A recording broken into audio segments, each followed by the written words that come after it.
Have you ever witnessed a mother slap her own daughter at a family wedding in front of 100 guests? No? Then let me paint you a picture.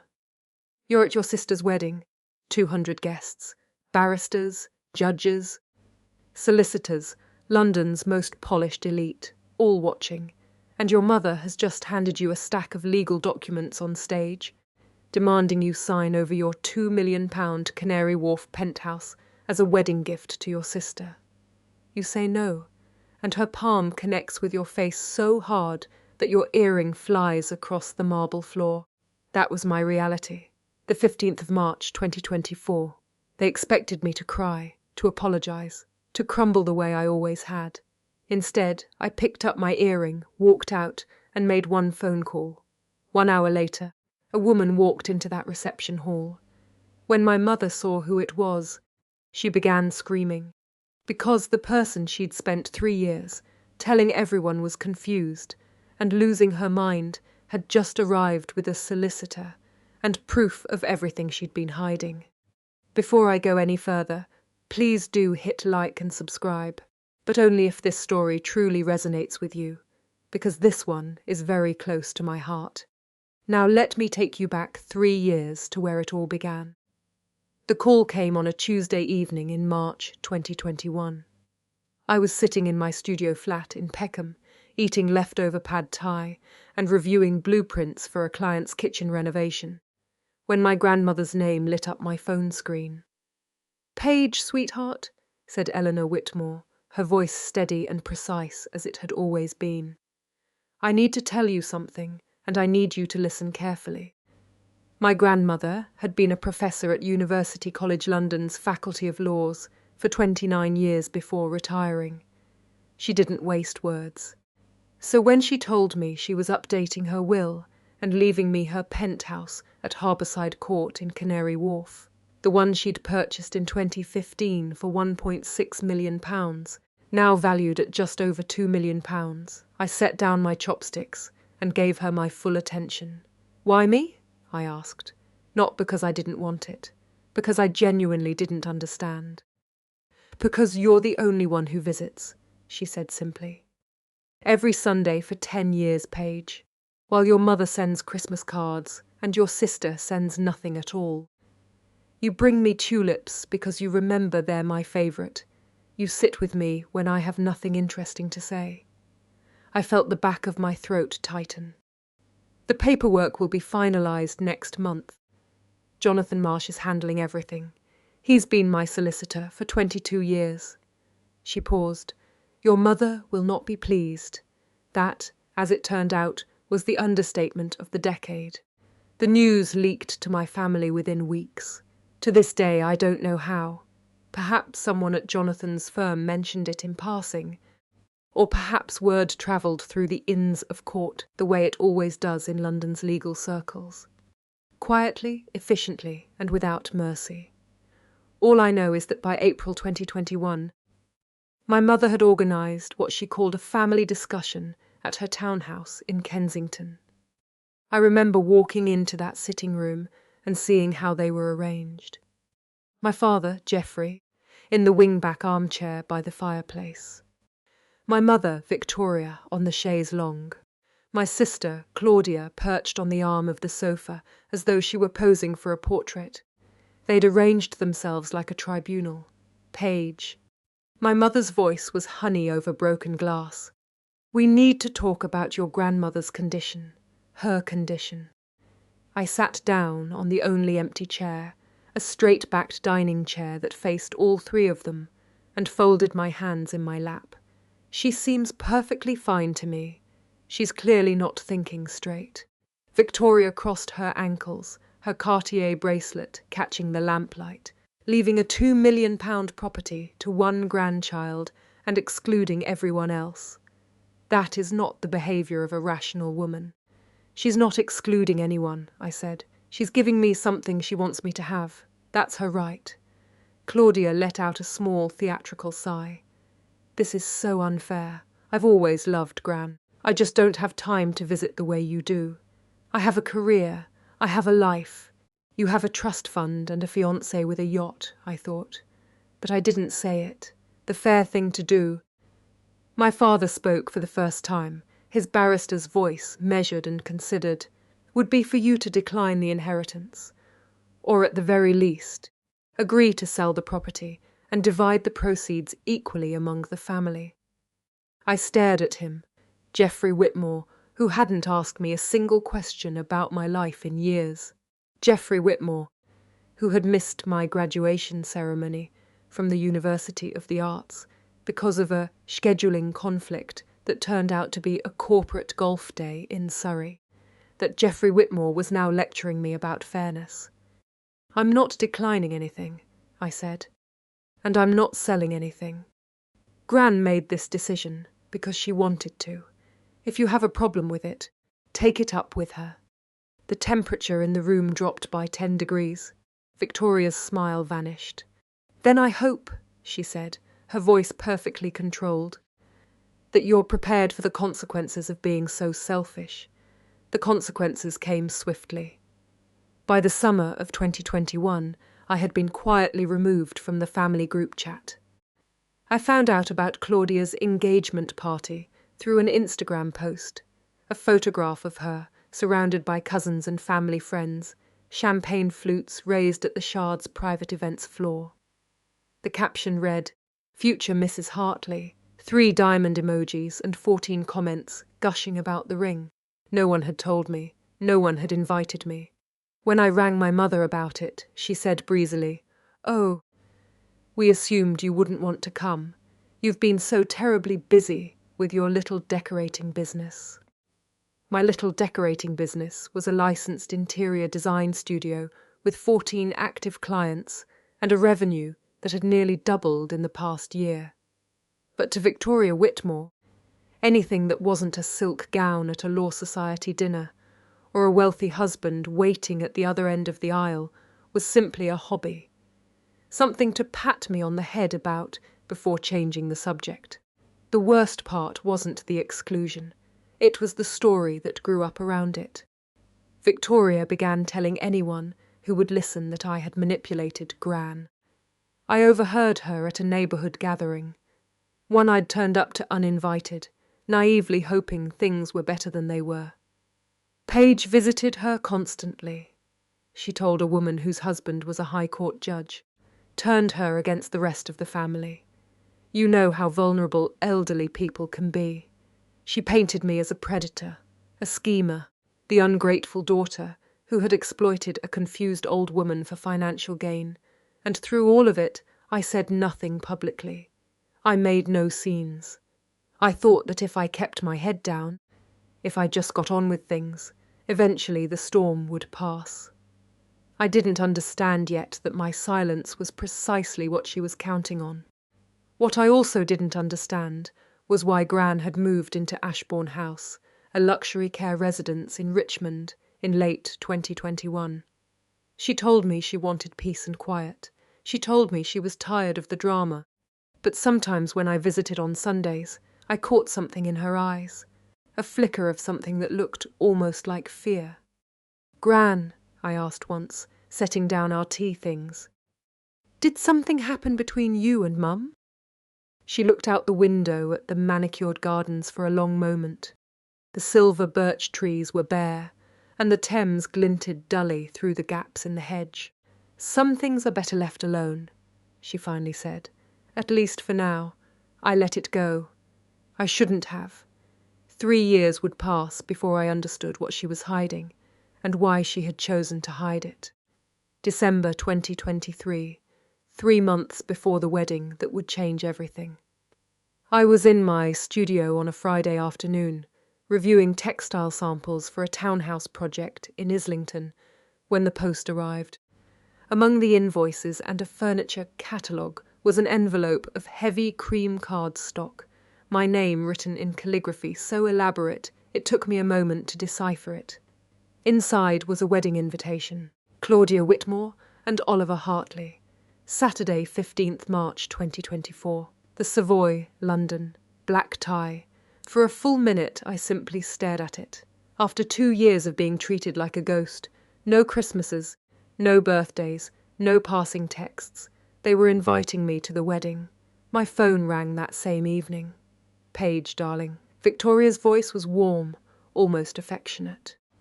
I hadn't heard that particular tone since before the inheritance news broke. "Did you receive Claudia's invitation?" "I did. Wonderful. You know, this wedding is such a beautiful opportunity for our family to heal, to move forward." She paused meaningfully. "To show everyone that the Whitmores are united." I waited. "I've been thinking," she continued. And there it was. The real reason for the call. This would be the perfect time to revisit our conversation about the penthouse. Claudia and Oliver will need somewhere proper to live after the honeymoon, somewhere that reflects where they're going in life. I closed my eyes. "Mum, the penthouse is mine. Gran left it to me. That hasn't changed." "Nothing has to change, sweetheart. You could simply transfer the property as a wedding gift. Think of how generous that would look. Think of how proud Gran would be, seeing you support your sister." The audacity of it took my breath away. Using my grandmother, the woman who had specifically chosen to give me that flat, as an argument for why I should surrender it. "I'm not transferring anything." "Paige." The warmth evaporated. "Claudia deserves a proper start. She's marrying into the Hartley family. Do you understand what that means? Oliver's father is a senior partner at Clifford Chance. They'll be entertaining. They'll be hosting. They need a home that reflects their position. Then Oliver's father can buy them one." Silence stretched between us. When Victoria spoke again, her voice was ice. "I expect you to think carefully about this before the wedding, and I expect you to make the right choice." She rang off. I sat in my studio as the winter sun set, casting long shadows across my drafting table. I understood now exactly what was at stake. If I went to that wedding and refused again in front of everyone Victoria had spent decades cultivating, every barrister, every judge, every partner at every firm, she would make me pay.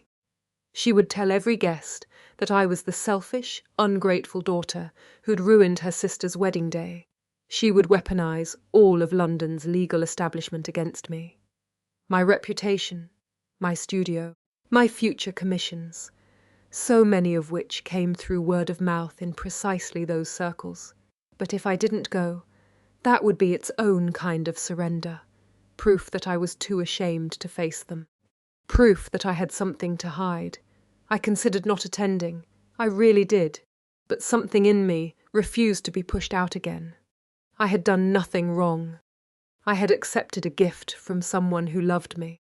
I would not be made to feel like a criminal for it. I sent my RSVP. Yes, 1 week before the wedding, my phone rang at 7 in the morning. "Gran." "Sweetheart," she said. Her voice carrying that particular urgency I'd only heard a handful of times in my life. "I need you to listen carefully. I'm listening.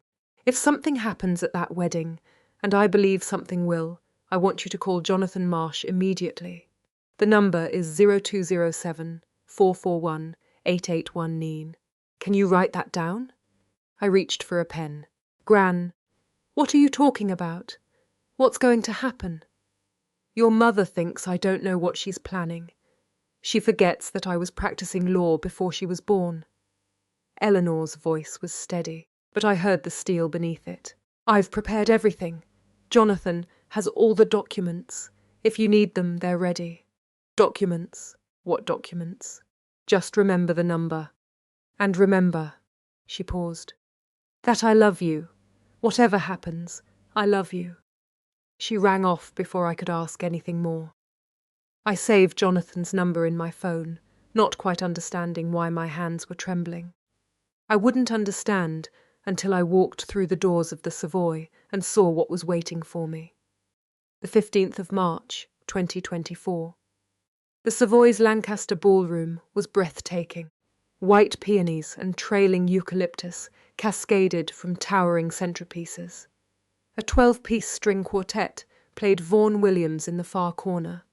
White-gloved waiting staff circulated with champagne flutes and canapes on silver trays. Every detail was immaculate, considered, and unmistakably expensive, a testament to Victoria Whitmore's 30 years of obsessive social engineering. I counted the chairs during the drinks reception. 142 guests, silks and black tie, barristers, QCs, partners at magic circle firms, old money families whose names appeared on hospital wards and university buildings across London. These were the people my mother had spent 3 decades impressing, her audience, her witnesses. I wore midnight blue, elegant without trying too hard. I'd debated for hours, knowing that anything too expensive would invite whispers about the Penthouse money, and anything too simple would be taken as evidence I didn't belong. In the end, I chose something that simply felt like me. My father found me near the champagne table 10 minutes after I arrived. Geoffrey nodded at me, his eyes sliding past as though I were a piece of furniture he was trying not to disturb. "Paige, glad you could make it, Dad." We stood in silence. After 32 years, we had exhausted each other's small talk. Claudia appeared in a cloud of ivory silk and hand-sewn beading, her veil trailing behind her like a declaration. She embraced me in that particular way. Arms circling, but not quite connecting. The way you'd hug a colleague at a work leaving do. "Paige, you actually came." Her smile was camera-ready. "Of course I came. You're my sister." She pulled back and her expression shifted. Subtle. Calculated. "Did you bring the paperwork?" I blinked. "What paperwork?" "Mum said you'd have the transfer documents ready by today." Claudia's voice was light, almost playful, but her eyes were hard. "For the Penthouse, our wedding gift." So that was it. They'd already decided among themselves that I would comply. The invitation, the phone call, the performance of reconciliation, all of it had been set dressing for this moment. "Claudia, there are no transfer documents." "What do you mean?" "I mean the Penthouse is mine. It's not a gift. It's not up for discussion." Her perfect smile flickered. "But Mum said—" "I don't know what Mum told you." I kept my voice low and level. "But I'm not signing anything. Not today. Not ever." Claudia's jaw tightened. For a moment she looked exactly like Victoria. The same flash of fury, barely contained behind the performance. Oliver and I were planning to move in after the honeymoon. We already told the estate agent we wouldn't need the flat in Fulham. We already told everyone. You told everyone about a property that doesn't belong to you. It should belong to us. Her voice rose slightly. You don't even need it. You live in that little flat in Peckham. You don't entertain. You don't have anyone to impress. What exactly is the point of you having a £2 million penthouse? What was the point of me having anything nice, anything valuable, anything that suggested I might matter as much as she did? I'd spent my whole life being asked that question in different ways. "The point," I said quietly, "is that Gran wanted me to have it, and her wishes matter more than your property plans." Claudia stared at me. Then she leaned in, her bridal perfume overwhelming. "Mum's going to handle this," she whispered. "And when she does, don't say I didn't warn you." She swept away toward a cluster of bridesmaids, leaving me standing alone by the flower display. I turned toward the bar, needing something to steady my nerves. But before I could order, a woman in a cream Chanel suit stepped into my path. I recognized her immediately. Patricia Ashworth, one of Victoria's regular tennis partners, and the wife of an appeal court judge. "You're Paige, aren't you?" Patricia's smile didn't reach her eyes. "Victoria's mentioned you. I heard you're looking after some property for your grandmother. Very responsible of you. Will you be selling it soon?" There it was, the narrative Victoria had been weaving. I wasn't the heir. I was the caretaker, the temporary custodian of assets that would eventually be distributed properly once everyone came to their senses. "Actually," I said, "I live there." Patricia's eyebrows rose. "Oh." I thought, well, never mind. She excused herself quickly and disappeared back into the crowd.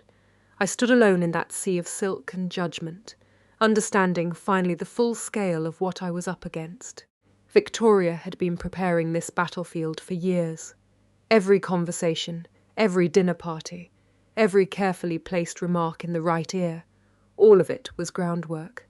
And tonight, in front of the most powerful audience she could assemble, she intended to collect. I just didn't know yet how far she was willing to go. I slipped out to the terrace. The March air was sharp enough to bite. But after the suffocating warmth of the ballroom, I welcomed it.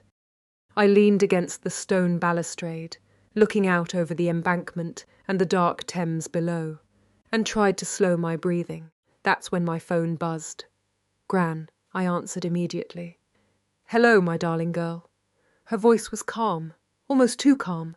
Tell me what's happening. I glanced back through the glass at the glittering crowd inside. How do you know something's happening? Because I know my daughter. A pause. Victoria has been planning something for weeks. She's been making calls, gathering people, building her case. She thinks I don't know because I'm tucked away in my care home. The disdain in Eleanor's voice was unmistakable. She forgets that I have friends who actually like me. I almost laughed. Almost. What is she planning? I don't know exactly. But I know it will happen tonight, while she has her audience. That's how Victoria operates. She needs witnesses. She needs people there to validate her. Eleanor's voice softened. Paige, do you have Jonathan's number? I have it saved.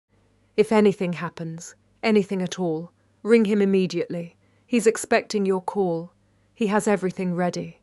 I pressed my back against the cold stone. Gran, what is everything? What aren't you telling me? Silence stretched across the line.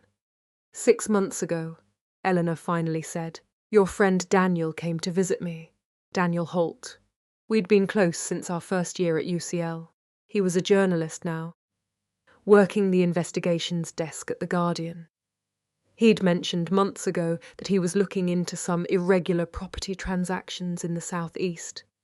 But I hadn't connected it to anything close to home. He came to visit you? Why? Because he found something peculiar. A property sale from 2020. A cottage in Whitstable that belonged to me. She paused. A cottage I never sold. My breath caught. What do you mean you never sold it? I mean precisely that. Your mother sold it. She forged my signature on the transfer documents. The world tilted slightly. I gripped the balustrade. Gran, I didn't want to believe it either. That's why I commissioned experts. A firm called Forensic Document Analysis, based in Clerkenwell. They examined the signatures against authenticated samples of my handwriting. Her voice was steady, measured, the way it must have sounded in courtrooms. The probability of forgery was 98.7%. 98.7. That wasn't doubt. That was certainty.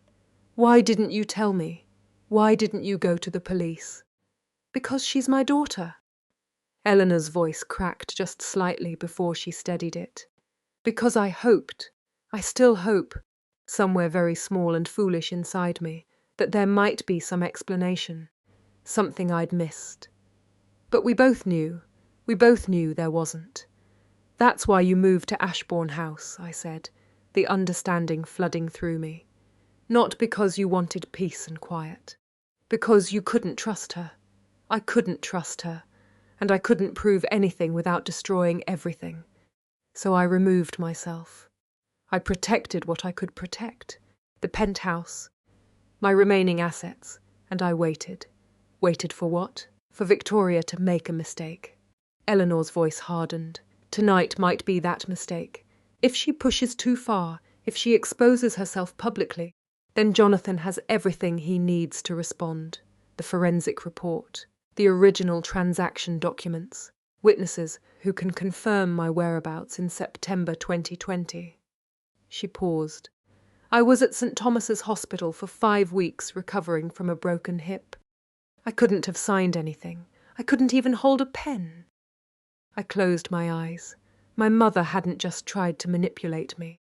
She had stolen from her own mother, committed fraud, and then spent 3 years calling Eleanor senile and irrational, precisely to discredit the woman most likely to expose her. Paige. Eleanor's voice pulled me back. I'm not telling you this to make you hate your mother. I'm telling you because you need to understand what you're dealing with. And you need to know that if she corners you tonight, you are not alone. You have never been alone. The string quartet started up again inside, something bright and obliviously cheerful. What do you want me to do? Whatever happens, don't sign anything. And if it goes badly, if she pushes you beyond what you can bear, call Jonathan. Tell him the documents are needed. He'll know what to do. A pause. When Eleanor spoke again, I could hear the smile in her voice. And if Jonathan calls me, I'll be there within the hour. I've been waiting 3 years for this, darling. I'm not going to miss it. She rang off. I stood on that terrace for a long moment, the cold wind lifting my hair. Then I straightened my shoulders, smoothed my dress, and walked back into the ballroom. I was ready, or at least I thought I was. I'm going to pause here for a moment, because I know that some of you watching this have been in situations like mine, where you're surrounded by people who are supposed to love you, but who instead make you feel small, inconvenient, and somehow always in the wrong. If this story is landing close to home, tell me in the comments. Should I have walked out right then? Or was I right to stay and face what was coming? Your answers genuinely mean something to me. Now let me tell you what happened next. 7:30. Dinner had been served and cleared. The toasts had been made. Geoffrey's stiff, perfunctory speech about family legacy and standing together. Oliver's father, a silver-haired partner at Clifford Chance, waxing lyrical about the coming together of 2 distinguished families. Claudia's maid of honour telling a story about their time at Durham that made everyone laugh politely and look at their watches. I sat at table 11, near the back of the ballroom, alongside a collection of distant cousins and family friends who seemed mildly puzzled by my presence. Fine by me. I wanted to be invisible. But Victoria Whitmore had other plans. The clink of a butter knife against crystal cut through the room's chatter. My mother stood at the top table, champagne flute in one hand, a microphone appearing from somewhere in the other. Her smile was radiant. Her Alexander McQueen gown caught the light with every movement. She looked exactly like what she was, a woman who had spent 40 years curating this moment.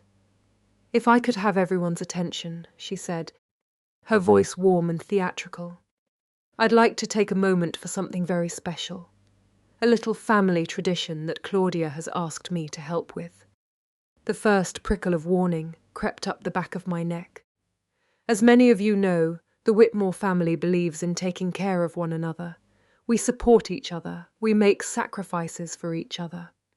Victoria's gaze swept the room, landing briefly on me before moving on.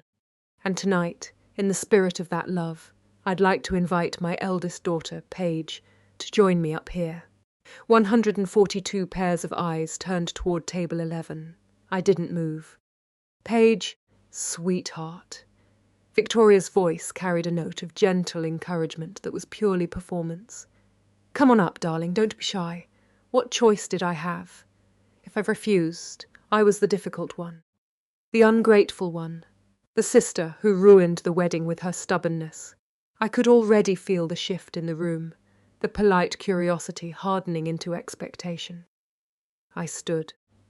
My legs felt as though they belonged to someone else as I walked through the maze of tables, past the curious glances and half-whispered comments, up to the raised platform where my mother waited with her serpent's smile. There she is. Victoria put an arm around my shoulders, affection for the audience, control for me. Now, as many of you know, Paige has been looking after something very precious. Our mother, my mother, left her a beautiful penthouse apartment in Canary Wharf, over £2 million in value. Quite an inheritance. Murmurs rippled through the crowd. Patricia Ashworth, near the bar, nodded knowingly.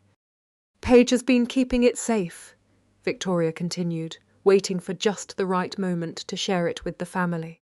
And what better moment than this? Claudia's wedding day. The beginning of her new life with Oliver. She produced a folder. I hadn't even noticed her holding it, and opened it to reveal a thick stack of legal documents. Transfer of title. Deed of gift.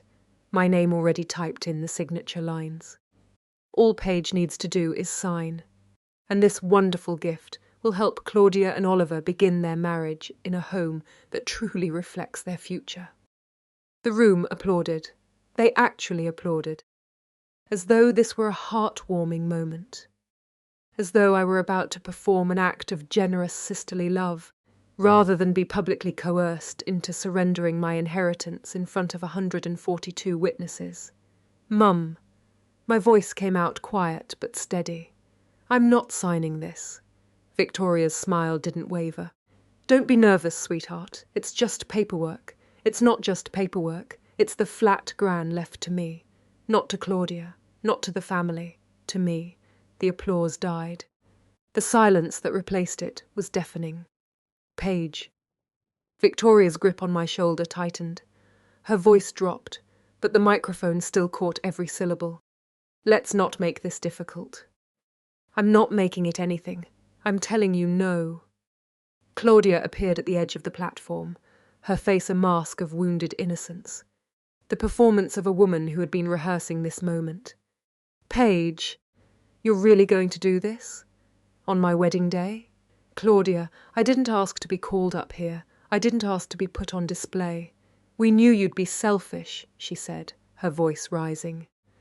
We knew you'd choose that flat over your own family. The flat isn't selfish when you want to live in it. Oliver's father cleared his throat uncomfortably. A waiter near the kitchen doors stood frozen, canapé tray suspended mid-air. This was not the elegant evening anyone had envisioned. Victoria's composure finally cracked. Her face reddened, her voice rose, and the microphone amplified every syllable. You ungrateful girl. After everything we've done for you, after we raised you, sent you to school, supported your little business, you can't do this one thing for your sister. You didn't support my business. You've never even been to my studio. And you didn't raise me. Gran did. Every school holiday while you were at bar dinners and gallery openings, and anywhere else that wasn't actually home. Gasps scattered through the room.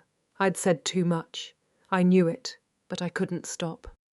The penthouse is mine because Gran wanted me to have it. Because I was there. Because I cared. And no amount of public humiliation is going to change that. Victoria's hand moved so fast I didn't see it coming. The slap connected with my left cheek, hard enough to snap my head sideways.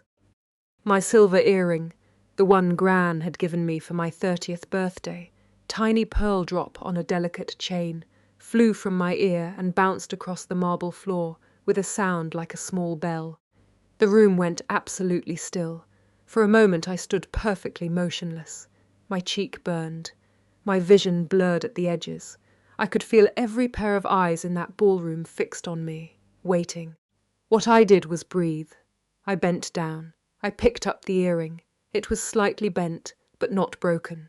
I straightened it carefully, methodically, and put it back on my ear.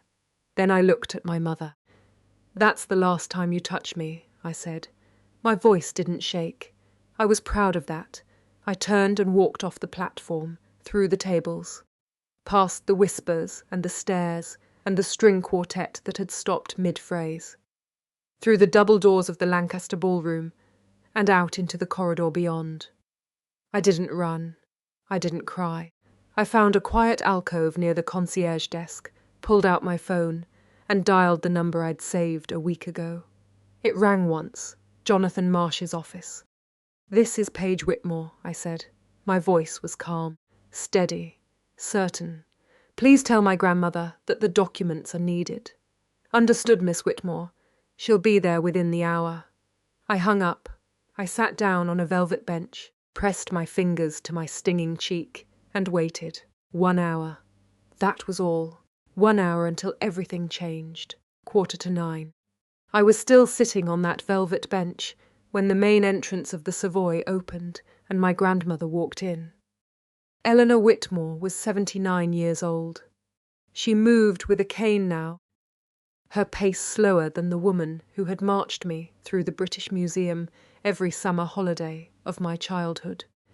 But everything else about her radiated the same formidable authority that had commanded lecture theatres at UCL for 3 decades. She wore a slate-grey cashmere coat over a simple black dress. Her silver hair was pinned back elegantly.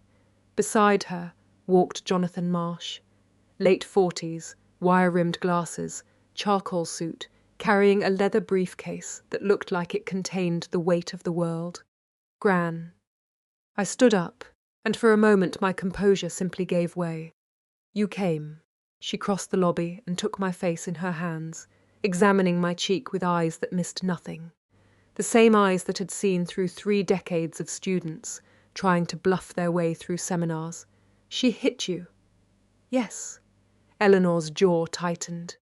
Then she kissed my forehead gently, the way she had when I was 7 years old and had fallen off my bicycle on Clapham Common.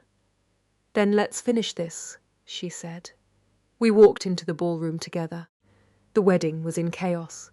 Clusters of guests huddled in urgent, low-voiced conversation, their champagne forgotten. Claudia was crying, real crying this time, while Oliver and his parents stood nearby, wearing the expressions of people who have just realised they've stepped into something deeply unfortunate. Victoria stood near the top table, gesturing emphatically at Geoffrey, who appeared to be attempting some form of damage limitation. Nobody noticed us at first. Then someone gasped. Then someone else. And then Victoria turned and saw her mother walking towards her across the marble floor. Mum. The word came out strangled. Victoria's face drained of all colour. What are you? How are you? I'm here for my granddaughter's wedding, Eleanor said, her voice carrying across the suddenly silent room with the quiet authority of someone who has never needed to shout. I wasn't invited, of course, but I decided to come anyway. I hope Claudia doesn't mind. Claudia, mascara tracking down her cheeks, could only stare. What is this? Victoria's voice rose. What are you doing here? I'm doing what I should have done 3 years ago. Eleanor stopped about 10 feet from her daughter, close enough for everyone to hear, and far enough to address the room. She turned to face the assembled guests, over 100 of them, barristers and judges and solicitors and partners, people who understood exactly what was about to happen. My name is Eleanor Whitmore. I was a professor of law at University College London for 29 years. I am of completely sound mind. And I am here to confirm that the Penthouse at Harbourside Court, Canary Wharf, the property my daughter has been publicly demanding my granddaughter surrender, was left to Paige Whitmore in my will dated the 14th of June, 2019. That will is legal, valid, and enforceable. There are no other claims to that property. Jonathan Marsh opened his briefcase and withdrew a document. This is a certified copy of Mrs. Whitmore's will, notarized and filed with the principal registry of the family division. I've been her solicitor for 22 years and can attest fully to its authenticity. Victoria's face contorted. This is absurd. Mother, you're confused. You don't understand what you're saying. I understand perfectly. Eleanor's voice was ice. What you don't understand is that I've been watching you for 3 years. She nodded to Jonathan, who withdrew a second set of documents. These are the transaction records for a property in Whitstable, Kent. A cottage that was registered in my name until the 12th of September 2020, when it was sold for £875,000. The room went completely still. I could hear the ice melting in abandoned champagne buckets. I did not sell that property, Eleanor continued. I could not have sold that property. In September 2020, I was at St. Thomas's Hospital for 5 weeks, recovering from a broken hip. I was in traction for the first 3 of those weeks. I signed nothing. I authorised nothing. Victoria's mouth opened and closed. No sound came out. Jonathan produced a third document. This is a forensic analysis report from Forensic Document Analysis Limited, a Clerkenwell-based firm certified by the British Academy of Forensic Sciences. Their examiners analysed the signature on the Whitstable sale documents against authenticated samples of Mrs. Whitmore's handwriting. He turned slightly to address the wider room, his voice carrying the measured weight of a man who has spent 2 decades in courtrooms. Their conclusion: the signature is inconsistent with Mrs. Whitmore's authentic hand. Probability of forgery, 98.7%. The murmurs that broke out across the ballroom were not gossip. They were the sound of legal minds processing implications. I saw Oliver's father, the senior partner at Clifford Chance, exchange a significant look with another solicitor near the bar. The look said, "This is serious. This is very serious indeed. You're lying." Victoria's voice cracked. "This is all fabricated. You're losing your mind, Mother. You don't know what you're talking about." "I'm sharp enough to commission experts," Eleanor replied. "Sharp enough to preserve evidence, and sharp enough to have forwarded this entire file to the Metropolitan Police's Economic Crime Unit last week." The colour drained completely from Victoria's face. "You, fraud and forgery, Victoria, under the Fraud Act 2006 and the Forgery and Counterfeiting Act 1981. Up to 10 years imprisonment." Eleanor's voice was almost low to gentle now, the tone she must have once used to explain sentencing guidelines to first-year students. "I didn't want to believe my own daughter could do this. I gave you 3 years to confess, to make it right. But instead, you spent those 3 years slandering my granddaughter, calling her a manipulator, calling me confused, attempting to steal her inheritance in precisely the same way you stole my property." Victoria spun to face Geoffrey. "Geoffrey, say something. Stop this. Do something." Geoffrey Harrison, who had stood silently through everything, took a single step backward. "I didn't know," he said. His voice was flat, emptied of all its barrister's gravity. "I didn't know about the Whitstable cottage." "You signed the transfer documents," Victoria said, her voice rising towards something unravelling. "You were there. I signed what you put in front of me. You told me it was an estate administration matter. I didn't know it was forged." The room watched, in a kind of horrified stillness, as 35 years of marriage began to come apart in real time. Claudia finally spoke.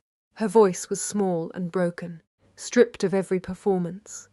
"Mum, what is Gran talking about?" Victoria didn't answer. She couldn't answer. She stood in the centre of her own carefully constructed stage, her perfect wedding, her perfect audience, her entire life's work of impression management, and it was all collapsing around her. Eleanor turned to me. Her eyes were tired, sad, but absolutely resolute. "Paige, I'm sorry you had to find out this way. I'm sorry I waited so long." "It's all right, Gran." I took her hand. "I understand." She squeezed my fingers. Then she looked at Victoria one final time. "You lost me the day I discovered what you'd done. Tonight, everyone else simply got to see the truth." She paused. "I hope someday you find it in yourself to take responsibility, but I won't hold my breath." She turned toward the exit. I walked beside her.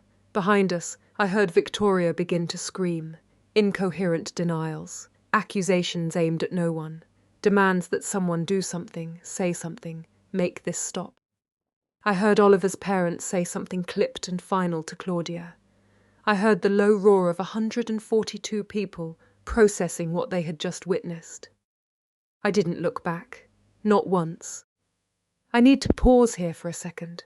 When I walked out of that ballroom beside my grandmother, I wasn't thinking about revenge. I wasn't thinking about winning. I was thinking about time, how much of it we'd lost, and how grateful I was that we still had some left.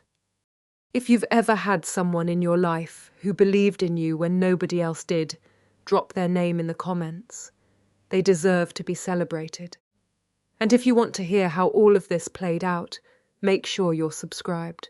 Back to the story. We made it to the lobby before Oliver caught up with us. I heard his footsteps first, the rapid, sharp click of expensive Oxford brogues on marble. I turned, expecting anger, perhaps threats. What I saw instead was something I recognized immediately: calculation, Mrs. Whitmore. Oliver addressed my grandmother directly, not even glancing at me. I think we should talk privately. There may be misunderstandings that can be cleared up. Eleanor regarded him with the same expression she had probably reserved for particularly underprepared students trying to wing a viva. There are no misunderstandings, Mr. Hartley. Surely the Whitstable situation. Families have disputes. Paperwork gets complicated. If we could sit down with our respective solicitors. The paperwork was forged. My daughter committed fraud. Those aren't disputes. They're criminal matters. Oliver shifted his weight. I watched his mask slip. Underneath the polished exterior, something desperate was showing through. The penthouse. He said it almost quietly, as if trying to keep it between the three of us. My mother-in-law mentioned that you might be reconsidering your estate arrangements, given everything. Perhaps there's a way. Mr. Hartley. Eleanor's voice cut like surgical steel. I am not reconsidering anything. The penthouse belongs to Paige. It will continue to belong to Paige.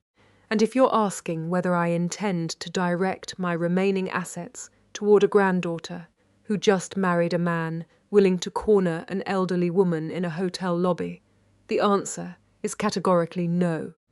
Oliver's face flushed. For a moment I thought he might say something unforgivable.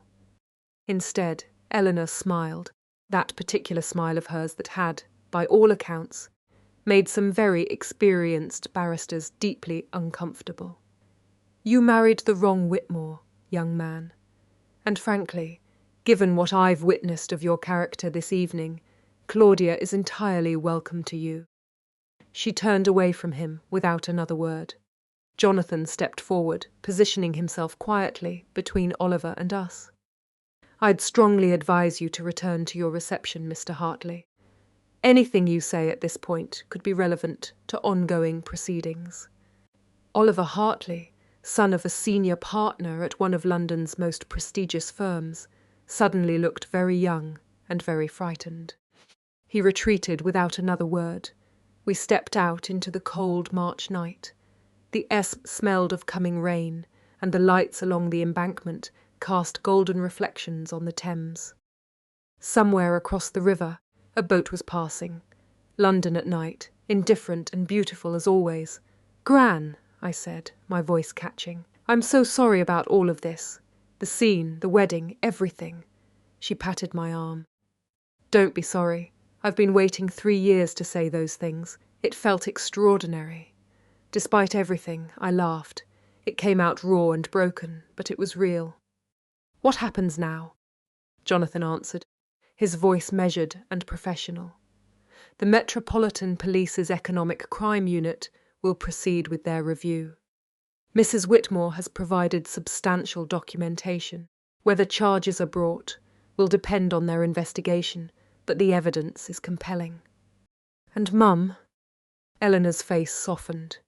Not into warmth, exactly, into something that might have been grief, or might have been the particular sadness of a woman who has finally accepted a truth she spent years refusing. That's up to the authorities now. I've done what I needed to do. The rest is out of my hands. I thought about my mother still in that ballroom, surrounded by the people she had spent her life trying to impress, watching everything she had built begin to crack. Part of me felt something fierce and sharp, a satisfaction I wasn't quite proud of, but a larger part felt exhausted. I'm not doing this for revenge, I said, though I wasn't entirely sure whether I was telling them or myself. No, Eleanor agreed. You're doing it because some things cannot be permitted to continue. Some lies cannot be allowed to stand. She looked at me with those clear, knowing eyes.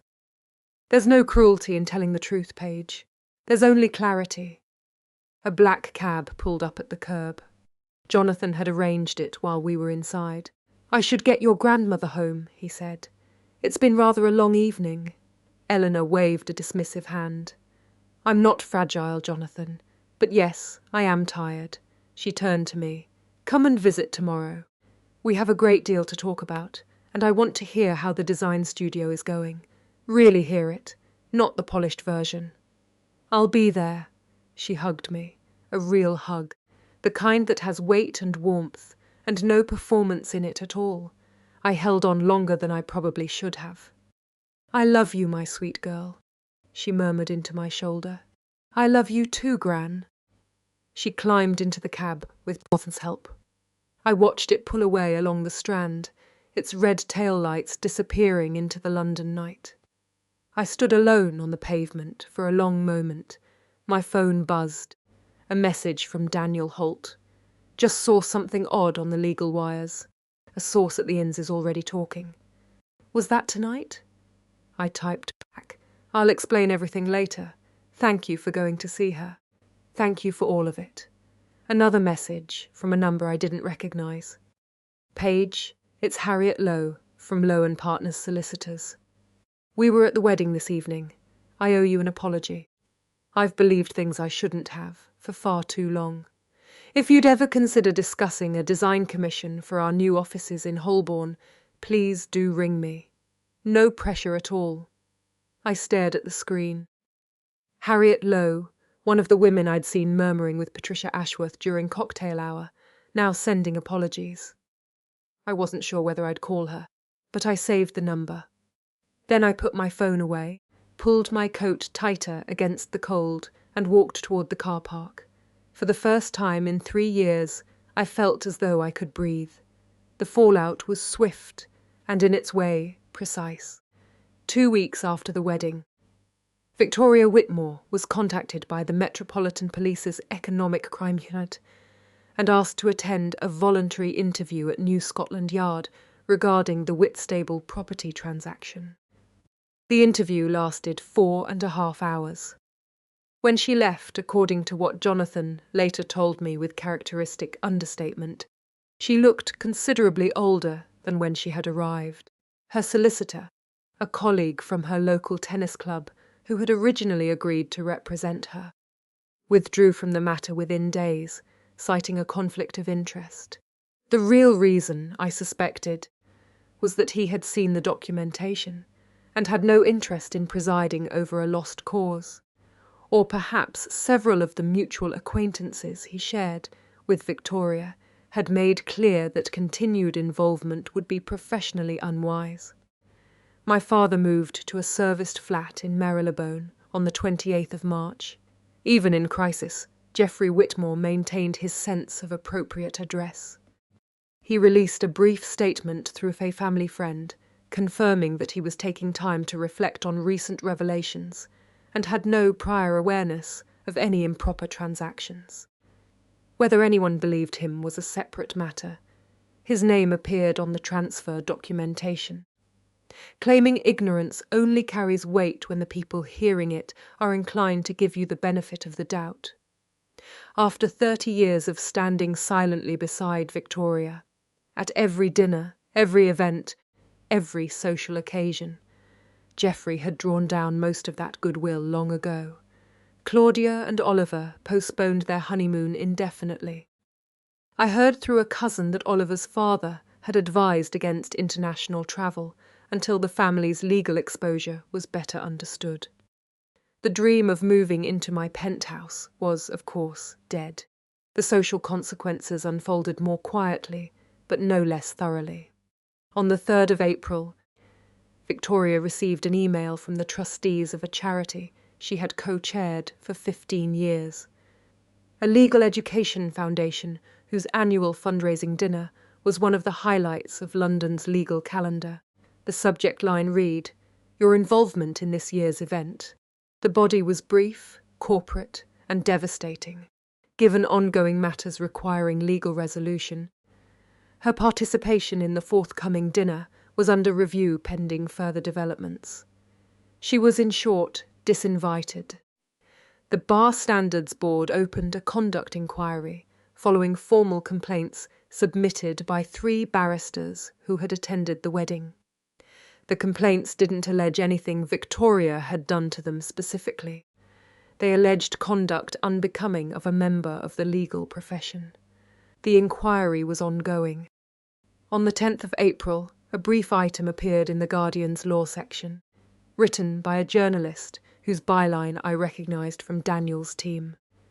A South East England solicitor is under police investigation following allegations of document fraud relating to a 2020 residential property transaction in Kent. The Metropolitan Police confirmed the investigation is active, but declined to provide further details. The solicitor is understood to have connections to the legal establishment. No names. But in a professional community as interconnected as London's legal world, no names were necessary. Everyone knew within 48 hours. I received 14 messages that week from people I hadn't heard from in years. Some were apologies, some were expressions of solidarity. A handful were clearly fishing for information, which I declined to provide. The message that mattered most came from Harriet Lowe, following up her text from the night of the wedding with a formal email. Dear Paige, I want to begin with a proper apology, rather than a hasty text. Over the past 2 years, I've heard Victoria's account of your family situation, and I'm ashamed to say that I accepted it without question.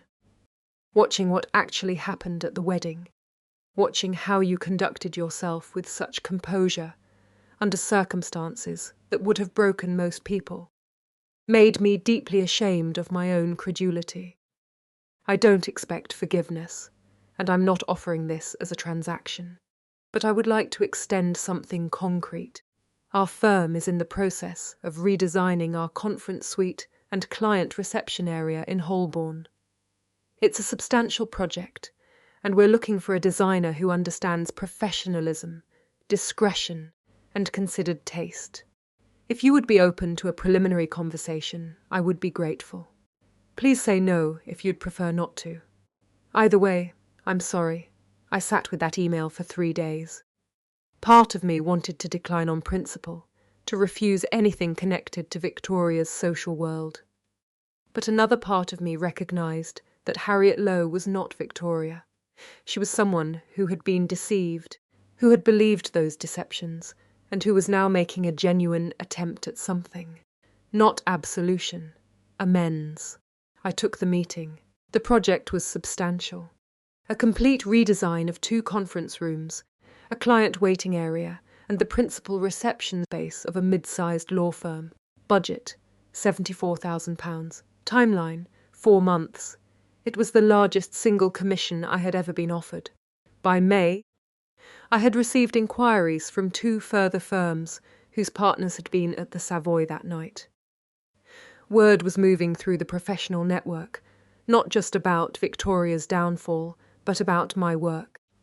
People who had dismissed me for years as the Whitmore daughter with the decorating hobby were suddenly curious about the Whitmore daughter who had stood her ground in the Lancaster ballroom and walked out with her earring intact. I didn't trust all of them. I asked pointed questions during initial calls and turned down one inquiry from a man who seemed far more interested in discussing Victoria's case than in anything I might do with his boardroom. But carefully, one conversation at a time, I began to rebuild, not just the business. My understanding of who I was and what I deserved. The most unexpected development came in early May. A certified letter arrived from a property solicitor in Canterbury, informing me that the 2020 sale of Grand's Whitstable cottage was subject to legal challenge on grounds of title defect, and that the current owners had been formally notified. Jonathan explained what this meant. If the original transfer was invalidated on grounds of fraud, the sale could potentially be set aside. The buyers would have legal recourse against Victoria for the purchase price, and the property might ultimately revert to Grand's estate. It's complicated, Jonathan said. with the careful understatement of a man who has spent 22 years managing other people's worst crises, and it could take years to resolve. But the process has begun. Victoria Whitmore, who had spent her life accumulating status and property and the carefully maintained admiration of London's professional classes, was watching all of it come apart. I won't pretend that I felt nothing at that. But mostly, what I felt was something closer to stillness. Justice wasn't about revenge. It was about the world finally catching up to what was true. June 2024. 3 months after the wedding. I'm sitting on the balcony of my penthouse, watching the sun set over the Thames and Canary Wharf's glass towers catching the light like scattered embers. The sky is bruised with orange and gold and the faintest trace of violet at the edges, the way London sunsets sometimes are, when the weather is almost right, but not quite. It's the kind of evening Gran has always loved. Big skies, quiet moments, a glass of Chablis, and nowhere particular to be. She's here now. In fact, she comes every Sunday. I drive out to Richmond in the morning to collect her, and we spend the day together. Sometimes we go to the Tate, sometimes we walk along the river. Sometimes we simply sit here on this balcony and talk. Today we've been talking about my father. He rang me, I tell her. Yesterday. She raises an eyebrow. He wanted to explain, tell me his side of things. I swirl my glass. He says he didn't know about the Whitstable cottage. He says Victoria handled all the paperwork and he just signed where she told him to. Do you believe him? I think about it carefully. Really think. I believe he didn't ask questions, I say at last. I believe he chose not to know. I think he's been choosing not to know for 35 years. About a lot of things. Eleanor nods slowly. What did you tell him? I told him I needed time. That I wasn't ready to see him yet. That if he wants a relationship with me, he'll have to earn it. Not through explanations or apologies, but through actually showing up consistently. Over time. Without conditions. She reaches over and squeezes my hand. That's a healthy boundary, sweetheart. We sit in comfortable silence for a while. The sunset deepens. A Thames clipper passes below, throwing a white wake across the darkening water. Claudia texted me, I add. Last week. I heard. She asked if I'd ring her. She said she wants to talk. And will you? I look out at the towers of Canary Wharf, at the lights beginning to come on one by one, at the city doing what it always does, getting on with it regardless. Not yet. Maybe not for a long time, I pause. She knew, Gran, maybe not about Whitstable, but she knew about the pressure, the manipulation, the things Mum was saying about me. She was there for all of it. She never questioned it. She never once asked whether any of it might not be true. That's true. If she wants to have a sister, she has to want to know the truth. She has to be willing to see who Mum actually is. And I don't think she's there yet. I don't think she's ready to be. I take a breath. So I'm not closing the door permanently, but I'm not opening it until she's ready to walk through it honestly. Eleanor smiles. Small and proud, the smile of someone who has watched someone else finally arrive somewhere important. You've learned something, she says. Something I wish I'd learned at your age. What's that? That love without respect isn't love. She looks at me steadily. It's just habit, and you deserve both. I started therapy in April. My therapist's name is Dr. Rachel Forsyth, and she works from a quiet practice in Bloomsbury, specialising in family trauma and relational patterns. Every Tuesday at 4 o'clock, I sit in her office and talk about things I spent 32 years pretending didn't need to be talked about. It's hard. Some weeks it leaves me raw and tired. But it's also the most important thing I have ever done for myself. There's something else too. His name is Sam, and he's an architect I met at a design symposium in May. He has kind eyes and a disastrous sense of direction, and absolutely no idea who the Whitmores of Kensington are. He likes me for my work, my laugh, my habit of rearranging other people's bookshelves, when I'm in their homes. It's new. It's slow. It's the first time in years that I've let someone in without quietly bracing for disappointment. My grandmother finishes her wine and sets the glass down with that particular deliberateness of hers. "You know," she says, "I've been thinking about what I want my legacy to be." "You've already given me a legacy," I say, and gesture at the flat around us. "Not the property." She shakes her head. "The other thing. The thing that actually matters." I wait. "I spent too many years keeping the peace," she says, staying quiet to avoid conflict, letting Victoria become who she became, because confronting her felt too painful, too disloyal, too final. She looks at me steadily. "I don't want that for you. I want you to speak the truth, even when it costs you something. I want you to protect yourself, even when it feels selfish. I want you to understand that being kind does not mean being silent." I feel the familiar sting behind my eyes. "I'll remember." "Good." She pats my hand. "Now, what's for dinner?" All this emotion is making me hungry. I laugh, and the sound of it fills the evening air and drifts out over the Thames and disappears into the London dusk. This is my life now.